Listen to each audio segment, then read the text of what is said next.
Omar Harfuch no sabía que romper el silencio después del ataque más brutal de su vida sería más difícil que sobrevivir a las balas que casi lo mataron.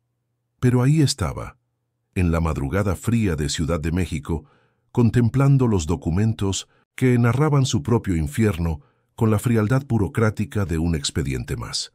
La oficina del secretario de Seguridad se extendía en penumbras, iluminada apenas por la lámpara de escritorio que proyectaba un halo dorado sobre las carpetas desperdigadas. Eran las 3:40 de la mañana, esa hora en que la ciudad dormía y los fantasmas despertaban. Omar tocó inconscientemente la cicatriz que le atravesaba la sien izquierda, un surco irregular que la cirugía plástica nunca había logrado borrar completamente. Era su marca más visible, pero no la más profunda. Las fotografías del ataque yacían abiertas como heridas frescas sobre la madera pulida.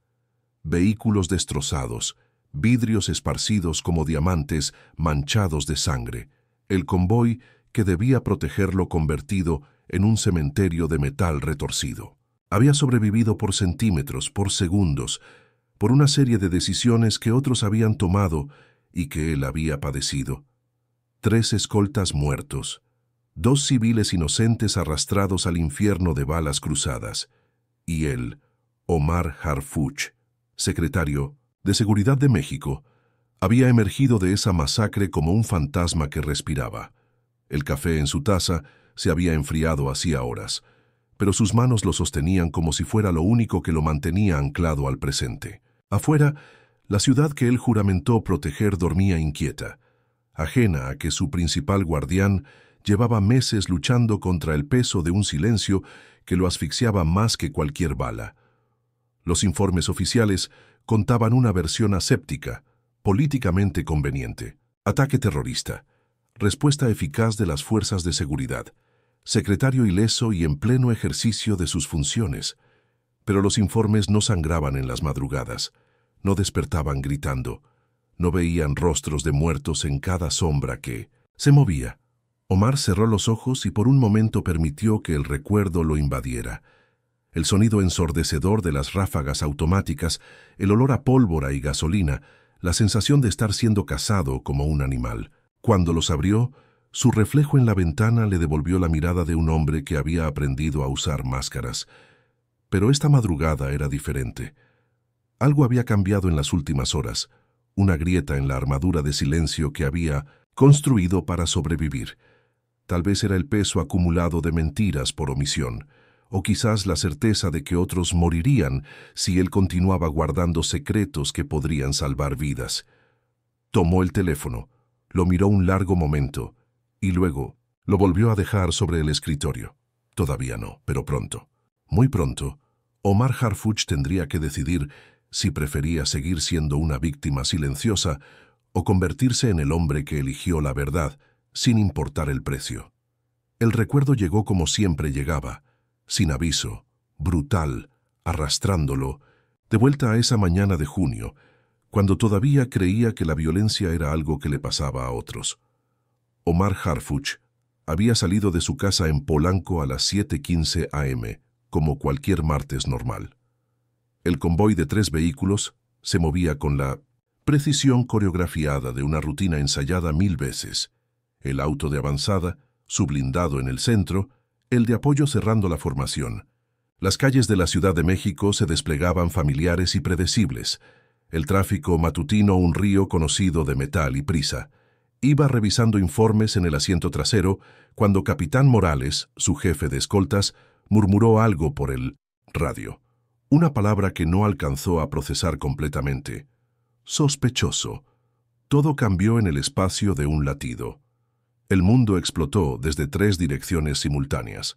Las ventanas del auto de avanzada se desintegraron en una lluvia de cristal y sangre, mientras las ráfagas automáticas rugían como bestias mecánicas. Omar sintió el vehículo blindado frenar violentamente, su cuerpo lanzado hacia adelante contra el asiento del conductor justo cuando las primeras balas comenzaron a martillear el parabrisas como granizo letal. «¡Al suelo, secretario!», gritó Morales, pero su voz se perdió en el estruendo ensordecedor. El capitán ya tenía su arma desenfundada. el rostro tenso concentrado en una ecuación de supervivencia que Omar no entendía aún. Las balas no sonaban como en las películas, sonaban como el fin del mundo, metálicas, secas, infinitas.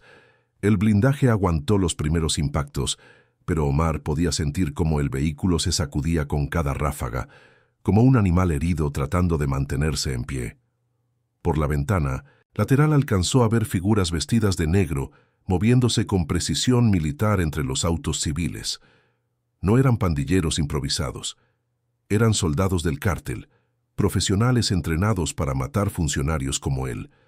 Sus rostros estaban cubiertos, pero sus movimientos hablaban de experiencia, de frialdad, de hombres que habían hecho esto antes. «Tenemos que movernos», rugió el conductor, mientras el motor rugía tratando de encontrar una ruta de escape.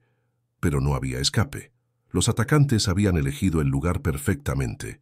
Una intersección donde 3 calles convergían, creando un embudo mortal sin salida. Omar escuchó gritar a Morales por el radio, palabras cortadas por estática y pánico. «Pájaro 1 caído. Necesitamos apoyo. Estamos...» El capitán nunca terminó la frase.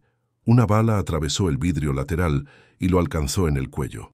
Su sangre salpicó el asiento, caliente, irreal y imposible de negar.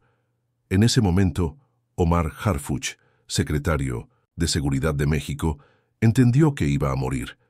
No como una posibilidad abstracta, sino como un hecho inmediato e inevitable. El miedo lo golpeó como un puño en el estómago, vaciándolo de todo, excepto del instinto primitivo de sobrevivir. El convoy se desintegró en segundos. El auto de apoyo intentó una maniobra desesperada para flanquear a los atacantes y recibió un lanzacohetes que lo convirtió en una bola de fuego. Omar vio cómo los cuerpos de sus hombres salían despedidos como muñecos rotos. Y entonces, en medio del caos, sintió algo caliente corriendo por su sien, su propia sangre. Una bala había encontrado una grieta en el blindaje. El dolor era lo único honesto en la habitación del hospital.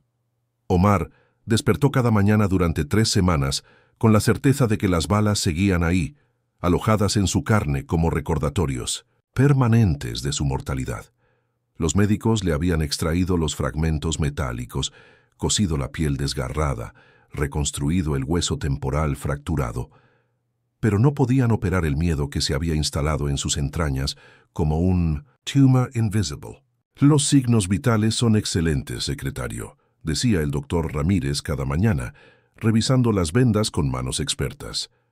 La recuperación procede según lo esperado, pero sus ojos evitaban la cicatriz que se extendía desde la sien hasta la mandíbula, esa línea irregular que había redefinido su rostro para siempre.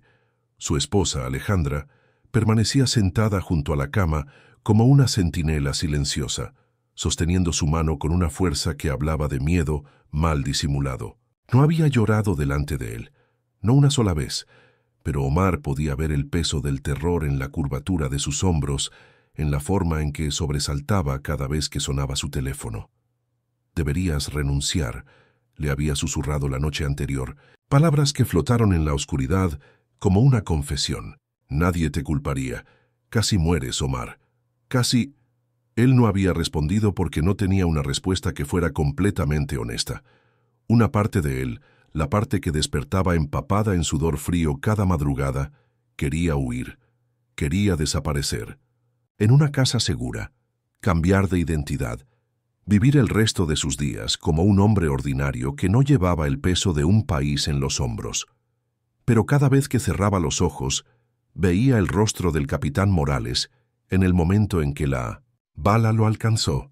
Veía a los escoltas que habían muerto protegiéndolo, hombres con familias, con sueños, con un futuro que se había evaporado en segundos porque él era su responsabilidad, y algo dentro de él, algo más duro que el miedo, se negaba a que esas muertes fueran en vano. El subsecretario López llegó la tercera semana con una carpeta llena de documentos que requerían su firma y una expresión cuidadosamente neutral. «No hay prisa», dijo, pero la prisa estaba en cada línea de su cuerpo, en la forma en que verificaba constantemente su reloj. «El país entiende que necesita tiempo para recuperarse». Omar tomó la pluma con dedos que aún temblaban ligeramente por los medicamentos y firmó cada documento sin leerlos. Su caligrafía había cambiado, las letras menos firmes, más angulosas, como si la violencia hubiera alterado incluso la forma en que formaba las palabras. ¿Cuándo podrá regresar al cargo?, preguntó López, finalmente formulando la pregunta que había venido a hacer. Omar miró por la ventana hacia la ciudad que se extendía más allá del cristal blindado que habían instalado como precaución adicional. Millones de personas viviendo, sus vidas trabajando, amando, soñando, mientras hombres armados planificaban formas de destruir todo lo que él representaba. «Mañana», dijo, y al pronunciar la palabra sintió como algo se endurecía en su pecho. No era valentía, no exactamente. Era algo más terco, más necesario. Era la comprensión de que huir significaría que los hombres que habían intentado matarlo ya habían ganado. López parpadeó, claramente no esperando esa respuesta. «Señor, tal vez sería prudente». «Mañana», repitió Omar, y esta vez su voz sonó como la de un hombre que había decidido que prefería morir de pie que vivir de rodillas. La sala de juntas del Palacio Nacional olía a poder y traición por partes iguales. Omar ocupó su lugar habitual en la mesa de caoba, pero todo se sentía diferente ahora. Las vendas habían desaparecido, reemplazadas por una cicatriz que ningún maquillaje podía ocultar completamente. Los otros funcionarios lo saludaron con esa sonrisa forzada que reservaban para los compañeros que habían visto demasiado de cerca su propia mortalidad. «Omar, qué gusto tenerte de vuelta», dijo el secretario de Gobernación, González, con una calidez que no llegaba a sus ojos. «Te ves recuperado, mentira». Se veía como lo que era, un hombre que había sobrevivido a una ejecución fallida y que ahora cargaba esa verdad en cada línea de su rostro. El general Herrera, jefe de 1900 Inteligencia Militar, abrió la carpeta frente a él con movimientos precisos. «Hemos completado la investigación preliminar del incidente del 26 de junio. Incidente. Como si las balas hubieran sido un accidente meteorológico, algo impredecible e inevitable. 3 células del cártel coordinaron el ataque», continuó Herrera, su voz monótona como si estuviera leyendo el reporte del clima. «Hemos identificado a varios participantes. Sin embargo, la pausa fue calculada, ensayada. Las evidencias sugieren que fue una operación aislada, sin conexiones más amplias». Omar sintió algo frío instalarse en su estómago. ¿Aislada? Su voz sonó más áspera de lo que pretendía, rasposa por las semanas de medicamentos y silencio. Forzado. González intervino con la fluidez de quien había practicado estas palabras frente al espejo. «Lo que el general quiere decir es que no hay evidencia de infiltración en las fuerzas de seguridad. Fue mala suerte, timing desafortunado, una intersección mal elegida. Mala suerte». Omar miró alrededor de la mesa, estudiando los rostros que había conocido durante años. Hombres con los que había compartido cenas familiares, estrategias de seguridad nacional, secretos de Estado. Ahora lo miraban como si fuera un problema que resolver, una mancha en la narrativa oficial que necesitaba ser limpiada. «Los medios han sido no cooperativos», añadió el secretario de Comunicación Social Mendoza, ajustándose las gafas nerviosamente. «Hemos logrado mantener los detalles del ataque fuera del dominio público. La versión oficial es que fue un intento fallido de secuestro por elementos criminales comunes». «¿Elementos criminales comunes?». La pregunta salió como un gruñido. Omar recordaba las caras cubiertas, los movimientos tácticos, las armas de grado militar. «Criminales comunes, con lanzacohetes y coordinación militar». El silencio que siguió fue más elocuente que cualquier respuesta. González carraspeó. «Omar, entendemos que la experiencia fue traumática, pero debemos pensar en el panorama general, la estabilidad del país, la confianza en las instituciones». «La confianza», repitió Omar lentamente, como si probara el sabor de una palabra extranjera. «¿Y la confianza de las familias de los hombres que murieron protegiéndome? ¿Sus viudas merecen también esta versión? ¿Simplificada?». Herrera se inclinó hacia adelante. Las familias están siendo bien cuidadas, pensiones completas, apoyo educativo para los hijos. Hemos sido muy generosos, como si la generosidad pudiera comprar el silencio sobre el hecho de que sus maridos habían muerto en una guerra que oficialmente no existía. Omar sintió la presión familiar detrás de los ojos, el peso de la cicatriz pulsando como un corazón secundario. Durante 3 semanas había creído que regresaría a luchar junto a sus colegas. Ahora entendía que había regresado a luchar contra ellos. ¿Y si no estoy de acuerdo con esta narrativa?, preguntó, aunque ya conocía la respuesta. La sonrisa de González se endureció apenas un grado. Estoy seguro de que, después de reflexionar, verás la sabiduría en mantener la unidad institucional, especialmente considerando lo delicado de tu posición actual. Amenaza velada, pero amenaza al fin. Omar asintió lentamente, como si estuviera digiriendo la información, pero lo que realmente estaba digiriendo era la comprensión de que el silencio no solo lo protegía a él, protegía a todos los que tenían algo que ocultar. La primera aparición pública fue en la inauguración de una nueva estación de policía en Coyoacán, un evento diseñado para proyectar normalidad y control. Omar se colocó detrás del pódium, ajustó el micrófono y sonrió para las cámaras con una expresión que había perfeccionado durante 20 años de política. La cicatriz le tiraba de la piel cuando gesticulaba, pero había aprendido a ignorar la incomodidad, a convertir incluso el dolor en parte de la actuación. Hoy marcamos un paso más en nuestro compromiso inquebrantable con la seguridad ciudadana, declaró, su voz proyectando la autoridad que todos esperaban escuchar. Las palabras salían automáticas, pulidas por repetición y necesidad política. Detrás de sus ojos, sin embargo, veía rostros diferentes. El capitán Morales desangrándose. En el asiento delantero, los cuerpos de sus escoltas esparcidos como muñecos rotos.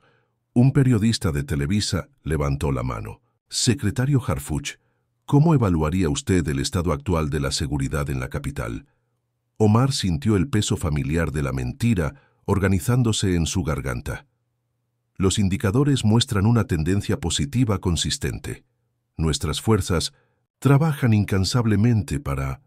Las palabras se formaban solas, una respuesta ensayada que podría recitar dormido. Pero mientras hablaba, una parte de él observaba desde afuera, viendo a un hombre vestido de autoridad interpretando el papel de un funcionario inquebrantable. Entre el público distinguió rostros familiares, oficiales de policía que lo miraban con algo que podría ser respeto o lástima, ciudadanos que buscaban en sus palabras la seguridad que él ya no sentía capaz de garantizar. Una madre joven sostenía a su hijo de la mano, los ojos fijos en él, con esa esperanza que la gente depositaba en los uniformes y los títulos. Y respecto a su propia experiencia reciente. La pregunta llegó desde atrás. Un reportero de Munderitz Investigación cuyo nombre Omar reconoció, pero cuyas intenciones no pudo descifrar completamente. La pausa duró apenas un segundo, pero en ese espacio infinitesimal sintió como si todo el auditorio pudiera escuchar el sonido de balas rompiendo cristales. Como lo hemos comunicado oficialmente, fue un intento de crimen común que nuestras fuerzas neutralizaron eficazmente. Estos incidentes lamentables nos recuerdan por qué nuestro trabajo es tan crucial. Incidente. La palabra se había vuelto un refugio, una caja donde guardar la complejidad del terror para que cupiera en comunicados de prensa y conferencias matutinas. Después del evento, mientras caminaba hacia su vehículo blindado, rodeado de una nueva escolta que lo miraba con la hipervigilancia de hombres que habían visto qué les pasaba a los equipos anteriores. Omar sintió el agotamiento instalarse en sus huesos como plomo líquido. Cada sonrisa, cada gesto controlado, cada palabra medida había sido una pequeña muerte. Su asistente personal, Patricia, le entregó la agenda del día. 3 entrevistas más, la reunión con los alcaldes a las 4 y la cena de gala con los embajadores a las 8. Omar miró la lista de compromisos, cada uno una nueva oportunidad de actuar que todo estaba bien, que el hombre que había sobrevivido a una ejecución fallida podía seguir funcionando como si las balas fueran solo una molestia administrativa. En cada evento tendría que sonreír, estrechar manos, proyectar seguridad que no sentía mientras por dentro algo se fracturaba un poco más con cada mentira por omisión. «¿Está bien, señor?», preguntó Patricia notando algo en su expresión. Omar asintió ajustándose la corbata. «Perfectamente». Otra mentira. Se estaba volviendo tan fácil que lo asustaba, mientras el convoy se ponía en marcha hacia el siguiente compromiso. Omar cerró los ojos y se preguntó cuántas máscaras más podría usar antes de olvidar completamente el rostro que había debajo de todas ellas. Las 3:30 de la madrugada se habían convertido en la hora más honesta del día. Omar despertó empapado en sudor frío, los gritos del capitán Morales todavía resonando en sus oídos como ecos de un infierno que se negaba a quedar en 1900, el pasado. La pesadilla había sido la misma de siempre, el sonido metálico de las balas perforando metal, el olor a pólvora y sangre, la sensación de estar atrapado en un laberinto de cristal que se desmoronaba a su alrededor. Se incorporó en la cama, respirando como si hubiera corrido kilómetros. Alejandra dormía a su lado, fingiendo no escuchar sus sobresaltos nocturnos, fingiendo que el hombre que se había casado con ella no había regresado del hospital convertido en un extraño que hablaba en susurros con fantasmas. La casa estaba envuelta en esa quietud que solo existía en las horas pequeñas, cuando el mundo civilizado dormía y los demonios personales salían a jugar. Omar se levantó descalzo, caminó hasta la ventana y miró hacia la calle, donde 2 agentes de protección montaban guardia en un auto blindado. Hombres jóvenes que no sabían que proteger a Omar Harfuch se había convertido en una sentencia de muerte diferida. Pensó en sus familias, en las esposas que besarían a sus maridos antes de que salieran a trabajar sin saber que su trabajo consistía en convertirse en blancos móviles. Pensó en el capitán Morales, que había muerto sin tener la oportunidad de despedirse de su hija de 6 años, y en los otros escoltas, cuyos nombres ahora aparecían en placas conmemorativas que muy pocos leían. Se sirvió un whisky, aunque los médicos le habían prohibido el alcohol con los medicamentos para el dolor. El líquido ámbar le quemó la garganta, pero era un dolor diferente, voluntario, controlable, no como el terror que lo despertaba cada noche con la certeza de que los hombres que habían fallado en matarlo una vez no se rendirían fácilmente. En 1900, la mesa del comedor, bajo la luz amarillenta de una lámpara solitaria, se extendían los informes que se llevaba a casa cada noche, estadísticas de homicidios, mapas de territorios en disputa, perfiles de sicarios que mataban por 500 pesos y una línea de cocaína, números que representaban vidas truncadas, familias destruidas, un país que sangraba mientras él fingía control desde detrás de un escritorio. Cada decisión que tomaba, cada operativo que autorizaba, cada estrategia que diseñaba, resultaba en más nombres en las listas de muertos. Buenos y malos, inocentes y culpables, todos mezclados en el conteo diario de una guerra que oficialmente no existía, pero que devoraba jóvenes como una máquina insaciable. Omar tocó la cicatriz en su sien, esa línea irregular que le recordaba, cada día que la violencia no distinguía entre uniformes y civiles, entre funcionarios y ciudadanos comunes. Todos eran carne vulnerable, envuelta en la ilusión de que las leyes y las instituciones podían protegerlos del caos. Su teléfono vibró con un mensaje de texto. Número desconocido. Solo 4 palabras. Sabemos dónde vives. No era la primera amenaza que recibía desde el ataque, pero algo en la simplicidad de esas palabras, en el hecho de que llegaran precisamente cuando se sentía más vulnerable, lo heló hasta los huesos. Miró hacia la ventana donde los guardias continuaban su vigilia. 2 hombres armados contra un país entero que había aprendido a matar con la eficiencia de una industria. Omar apagó el teléfono y terminó su whisky de un trago. Afuera, México dormía inquieto, y él se preguntó cuántas noches más podría seguir despertando en un país donde decir la verdad se había convertido en un acto de suicidio. La llamada llegó a las 11:30 de la mañana, mientras Omar revisaba informes en su oficina. Balacera en el centro comercial Santa Fe, múltiples víctimas, situación activa. Contra todos los protocolos de seguridad, contra las súplicas de su nuevo jefe de escoltas, Omar exigió ir al lugar, no como funcionario en una visita programada, sino como testigo de lo que sus políticas de silencio habían permitido que continuara. Llegó cuando los paramédicos aún sacaban cuerpos del food court. La escena lo golpeó como un puño en el estómago.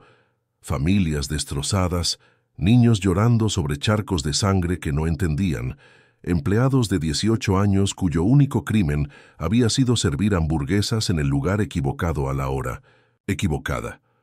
Una mujer de unos 40 años permanecía arrodillada junto a un cuerpo cubierto por una sábana blanca que ya se teñía de rojo. Sus sollozos eran silenciosos, pero cada gemido parecía rasgar el aire como cristal quebrado. Omar se acercó ignorando las protestas de su escolta. «Era mi hijo», susurró la mujer sin levantar la vista. 16 años.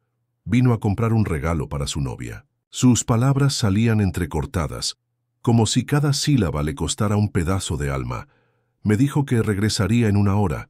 Omar se arrodilló junto a ella, sin importarle que las cámaras de los noticieros captaran la imagen. «Lo siento», murmuró, y por primera vez en meses, las palabras salían de un lugar real, no del guión oficial. «Lo siento mucho».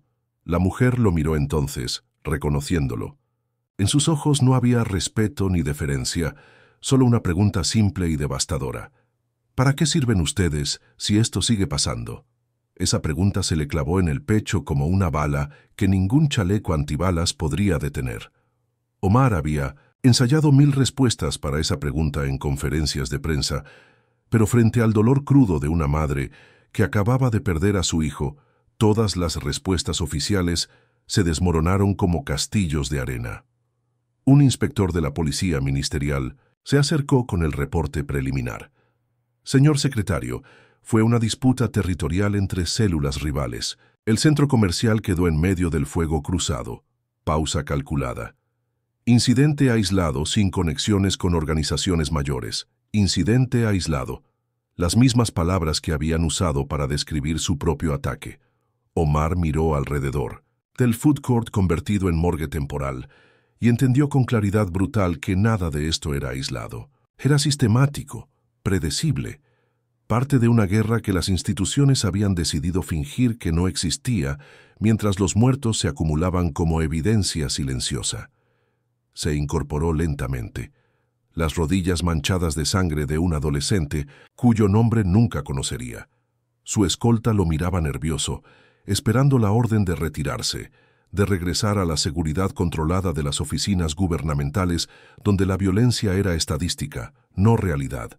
Pero Omar no se movió, se quedó ahí, respirando el olor a pólvora y terror, viendo cómo los empleados del centro comercial barrían casquillos de bala como si fueran basura común, mientras las familias de las víctimas llenaban formularios que convertirían a sus seres queridos en números de expediente.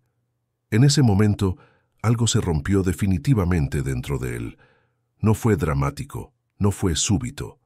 Fue como el último hilo de una cuerda que ha estado soportando demasiado peso durante demasiado tiempo. El silencio que había mantenido para proteger al sistema se había convertido en complicidad con la masacre. Omar sacó su teléfono y marcó un número que tenía memorizado pero que nunca había usado. Cuando contestaron, su voz sonó extrañamente calmada. «Quiero programar una entrevista», dijo, «y esta vez voy a decir la verdad». La oficina privada de Omar nunca había parecido tan pequeña como esa noche, con 3 personas que conocía desde hacía años mirándolo como si hubiera perdido la razón. Patricia, su asistente personal, sostenía una taza de café que había dejado de tomar hacía 1 hora. Sus manos temblaban ligeramente. «Señor, entienda las implicaciones de lo que está proponiendo, no solo para usted, sino para todos nosotros». El coronel Ruiz, su asesor de seguridad más cercano y el único militar en quien confiaba completamente, se había quitado la gorra y la giraba entre sus manos como si fuera un rosario. «Omar, he servido a este país durante 25 años. He visto gobiernos caer por menos de lo que usted quiere revelar». En la esquina, Recargado contra la ventana blindada, el doctor Salinas, su psicólogo personal desde el ataque, observaba en silencio. Era él quien había presionado para esta reunión después de que Omar mencionara su decisión durante una sesión terapéutica. Los carteles no perdonan traiciones, continuó Ruiz, su voz baja pero firme. Y para ellos, exponer su infiltración en las fuerzas de seguridad será exactamente eso, traición. No solo lo matarán a usted, irán por su familia, por nosotros, por cualquiera que esté cerca. Omar había escuchado estas advertencias durante 2 horas, pero cada argumento racional se estrellaba contra la imagen que no podía sacarse de la cabeza. Una madre arrodillada junto al cuerpo de su hijo, preguntándole para qué servían si no podían evitar que siguiera pasando. ¿Y si no hablo?, preguntó Omar tocándose inconscientemente la cicatriz. ¿Cuántos niños más van a morir mientras fingimos que estos son incidentes aislados? ¿Cuántas madres más van a enterrar a sus hijos mientras nosotros guardamos silencio para proteger la estabilidad política? Patricia dejó la taza sobre el escritorio con más fuerza de la necesaria. No es solo estabilidad política, señor. Es su vida. Es la vida de todos los que estamos en esta habitación. Mi vida ya cambió el día que las balas atravesaron. Mi convoy, respondió Omar levantándose para caminar hacia la ventana. La diferencia es que ahora tengo que decidir si esa experiencia sirve para algo o si me quedo callado hasta que otro funcionario viva lo mismo. El doctor Salinas habló por primera vez. Omar, desde una perspectiva clínica entiendo que siente la necesidad de procesar el trauma a través de la acción, pero debe considerar si esta decisión surge de un lugar de sanación genuina o de culpa del sobreviviente mal canalizada. La observación fue como un bisturí, precisa y dolorosa. Omar se quedó en silencio durante un largo momento, mirando hacia la ciudad que se extendía más allá del cristal. Las luces de millones de hogares parpadeaban como estrellas terrestres, cada una representando familias que dormían con la esperanza de que alguien las protegiera. Tal vez tengan razón, dijo finalmente, sin voltear. Tal vez esto sea culpa del sobreviviente. Pero saben que el capitán Morales no puede hablar. Los otros escoltas no pueden hablar. Ese niño del centro comercial no puede hablar. Se giró para enfrentarlos. Yo sí puedo. Ruiz suspiró profundamente. Si hace esto, señor, no podremos protegerlo. No contra lo que se va a desatar. Omar asintió lentamente. Lo sé. Su familia, ya hablé con Alejandra. Se va a quedar con su hermana en Estados Unidos hasta que todo esto termine. Patricia lo miró con ojos que brillaban de lágrimas contenidas. ¿Y si esto nunca termina? La pregunta flotó en el aire como humo. Omar regresó a su escritorio, abrió el cajón superior y sacó una grabadora digital que había comprado esa tarde. La colocó en el centro de la mesa. Entonces al menos habré intentado cambiar las reglas del juego, dijo, presionando el botón de grabación. Empecemos. 48 horas antes de la entrevista que cambiaría todo, la oficina de Omar se había convertido en un búnker de preparación, donde cada palabra sería pesada como munición. Mercedes Castellanos, la directora de comunicación más respetada del país, había llegado esa mañana con una expresión que mezclaba admiración profesional y terror personal. En 30 años de carrera, nunca he preparado una entrevista que sepa que va a destruir la vida de mi cliente, le había dicho sin preámbulos. Ahora permanecía sentada frente a él con una lista de preguntas que habían ensayado hasta el 1970. Agotamiento. Cuando Carmen Aristegui le pregunte sobre la infiltración en la Policía Federal, no puede vacilar ni un segundo. La duda mata la credibilidad más rápido que una mentira descubierta. Omar asintió, tocándose la cicatriz que había desarrollado la costumbre de presionar cuando se concentraba. Durante 2 días, habían repasado cada detalle. Nombres, fechas, cifras de dinero, rutas de comunicación entre funcionarios corruptos y células del cártel. Información que había recopilado durante meses, sin saber que algún día tendría el valor de hacerla pública. El coronel Ruiz entraba y salía de la oficina cada hora con actualizaciones de seguridad que sonaban como partes de guerra. Los intercambios de radio muestran movimiento inusual en 3 estados. No sabemos si es coincidencia o si hay filtraciones sobre lo que está planeando. La ironía no se le escapaba a Omar. Incluso planear decir la verdad requería el mismo nivel de secreto y paranoia que habían usado para ocultarla. Mercedes revisó su reloj por 10ª vez en 1 hora. La grabación será en estudios neutrales, no en Televisa ni TV Azteca. Terreno independiente, menos posibilidades de que alguien pueda presionar para detener la transmisión una vez que comience. ¿Y después?, preguntó Omar, aunque ya conocía las respuestas. Las había escuchado de boca de Ruiz, de Patricia, del doctor Salinas. Todos los escenarios terminaban con él, convertido en fugitivo o cadáver. Después ya no es mi problema, respondió Mercedes con una honestidad brutal que Omar agradeció. Después es problema de personas que saben lidiar con consecuencias que yo ni siquiera puedo imaginar. Su teléfono personal vibró con un mensaje de Alejandra desde Houston. Los niños preguntan cuándo vas a visitarnos. No sé qué decirles. Omar había hablado con sus hijos la noche anterior, una conversación cuidadosamente casual sobre escuela y amigos, sabiendo que podría ser la última vez que los escuchara sin miedo en sus voces.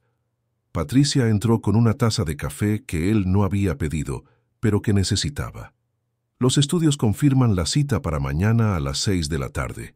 Transmisión, en vivo a las 9. Omar calculó mentalmente. En 26 horas todo lo que había callado durante meses saldría al aire simultáneamente. No habría manera de detenerlo, de retractarse, de pretender que había sido malinterpretado. Las palabras tendrían vida propia y consecuencias que ninguno de ellos podía controlar completamente. Mercedes cerró su carpeta de notas. Una última pregunta, secretario, y necesito que me responda con total honestidad. ¿Está seguro de que puede vivir con lo que va a desatar? Omar miró hacia la ventana donde el sol comenzaba a ponerse sobre Ciudad de México, esa metrópoli que había jurado proteger y que ahora tendría que salvar de una manera que nadie había contemplado. No, respondió finalmente. Pero estoy seguro de que no puedo seguir viviendo con el silencio. Mercedes asintió y se dirigió hacia la puerta. Entonces nos vemos mañana para hacer historia. La oficina quedó en silencio.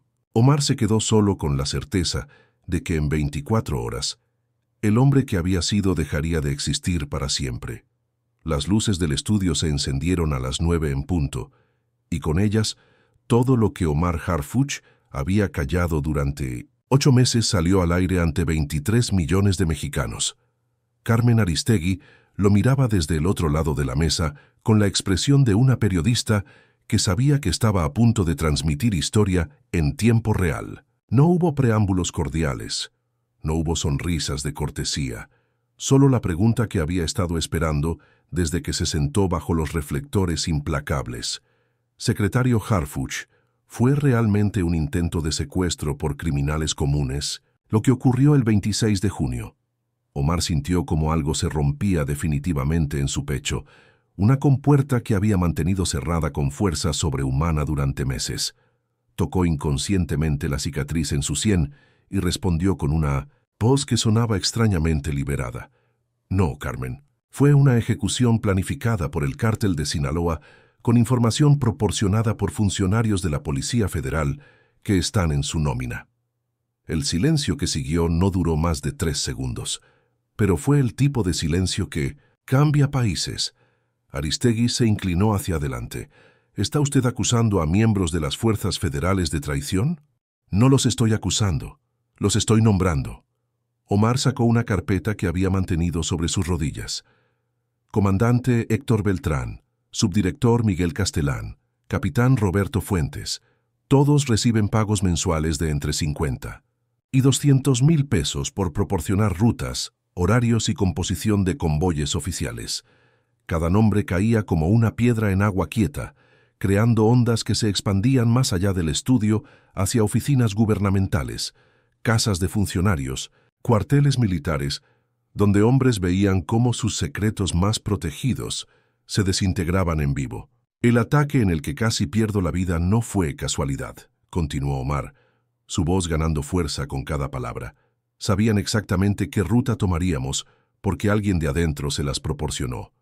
El capitán Morales y mis otros escoltas murieron no solo por hacer su trabajo, sino porque fueron traicionados por el mismo sistema que juraron proteger.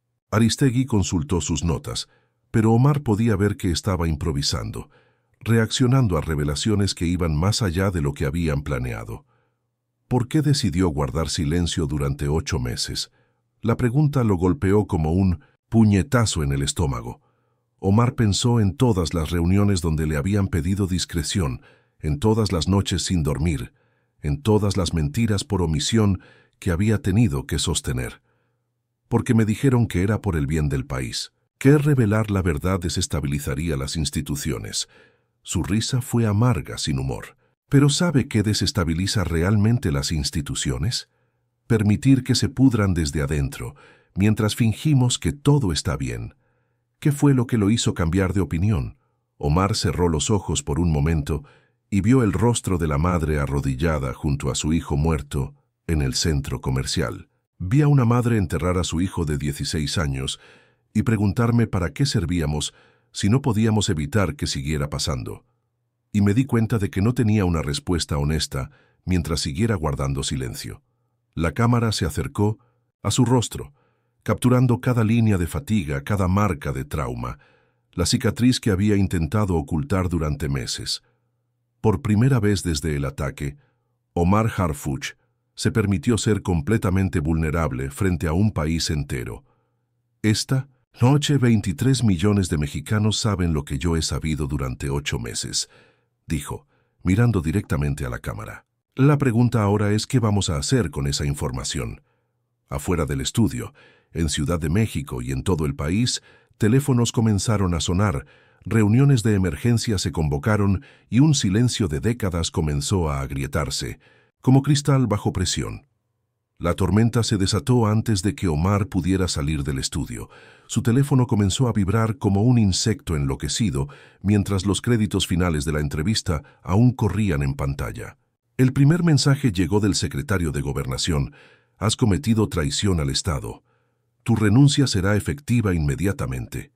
El segundo, de un número desconocido, era más directo. Te vamos a encontrar. El coronel Ruiz lo esperaba, en el estacionamiento subterráneo con el rostro tenso de un soldado que acababa de ver explotar su campo de batalla. Señor, necesitamos movernos. Ahora. Mientras el convoy blindado se abría paso por las calles nocturnas de la ciudad, Omar pudo ver los primeros efectos de sus palabras propagándose como ondas sísmicas.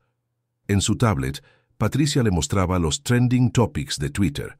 Afon Harfuch dice verdad. Pites traición en el gobierno. México despierta. Miles de mensajes por minuto, la mayoría apoyando sus revelaciones, otros exigiendo su cabeza. Los comandantes que nombró ya están siendo arrestados, reportó Ruiz a través del radio.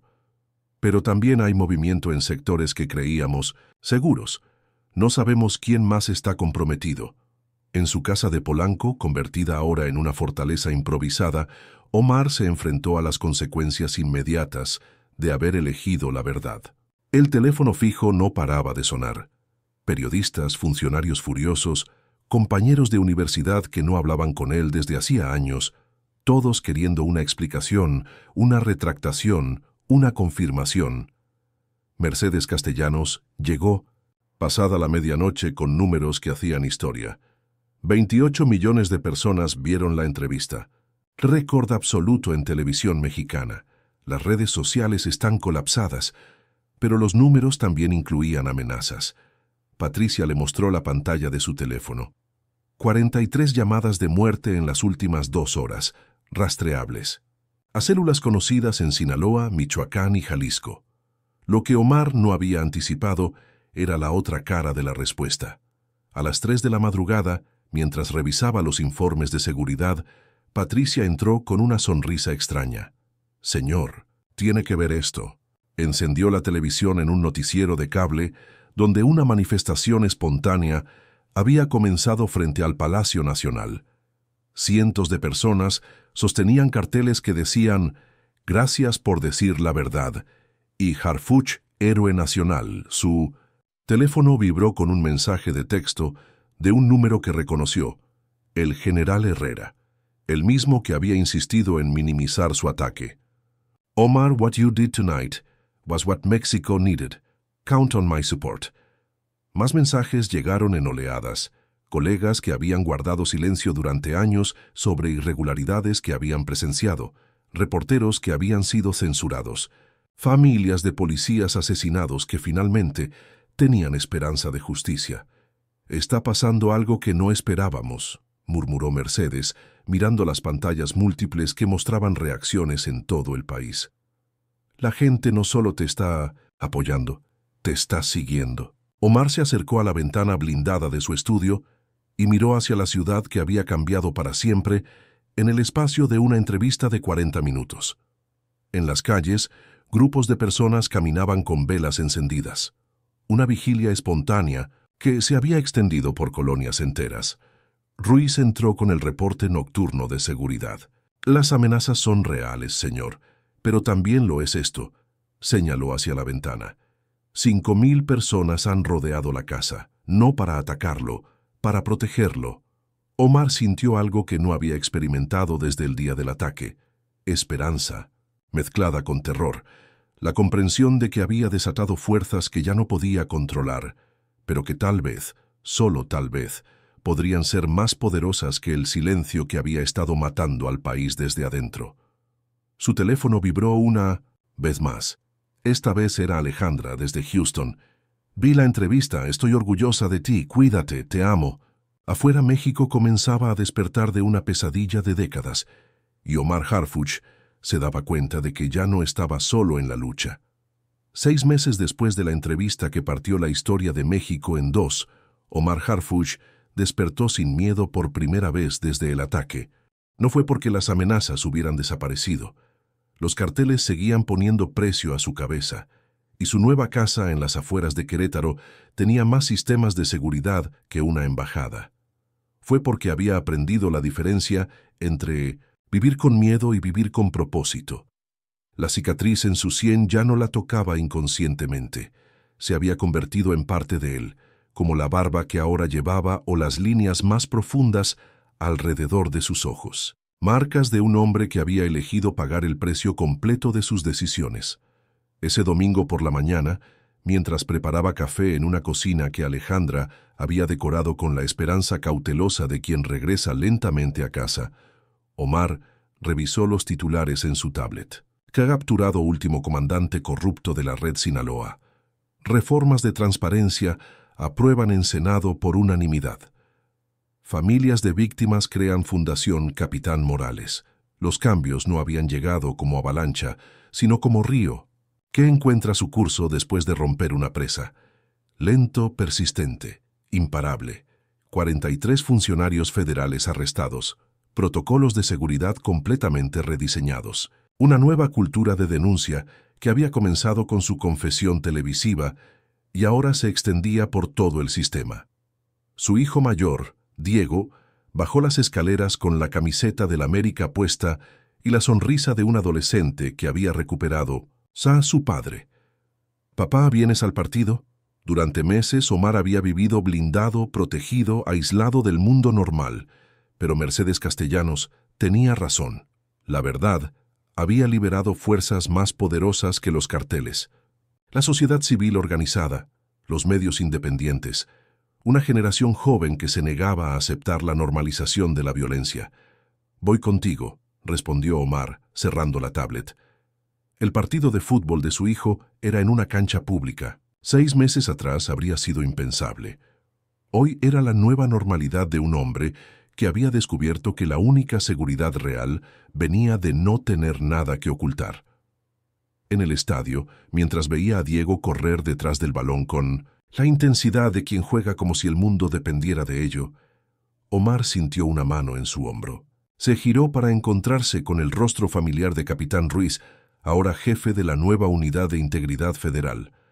«¿Cómo va la vida de civil?», preguntó Ruiz con una sonrisa que había tardado meses en regresar a su rostro.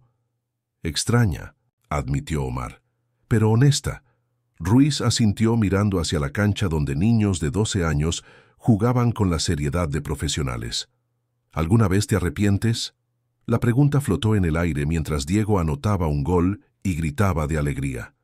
Omar pensó en el capitán Morales, en los escoltas que habían muerto protegiéndolo, en la madre arrodillada junto a su hijo en el centro comercial, en todas las madres que ahora dormían un poco más tranquilas porque el silencio había sido roto. Solo de haber tardado tanto, respondió. El partido terminó con victoria para el equipo de Diego.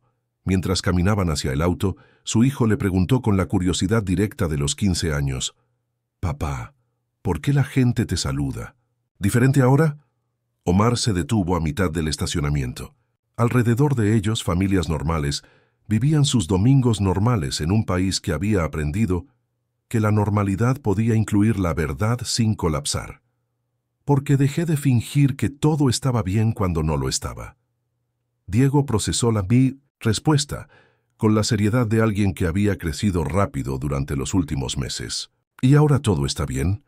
Omar miró hacia el cielo de Querétaro despejado y azul como una promesa, y luego hacia su hijo, que esperaba una respuesta que fuera tan honesta como todo lo que había venido después de aquella noche en televisión. «No», dijo finalmente. «Pero ahora todos sabemos exactamente qué tan mal está, y eso es el primer paso para arreglarlo». Mientras manejaba de regreso a casa con su hijo tarareando una canción en el asiento del pasajero, Omar Harfuch entendió que había encontrado algo que no sabía que estaba buscando. La paz que viene no de la ausencia de problemas, sino de la presencia de verdad.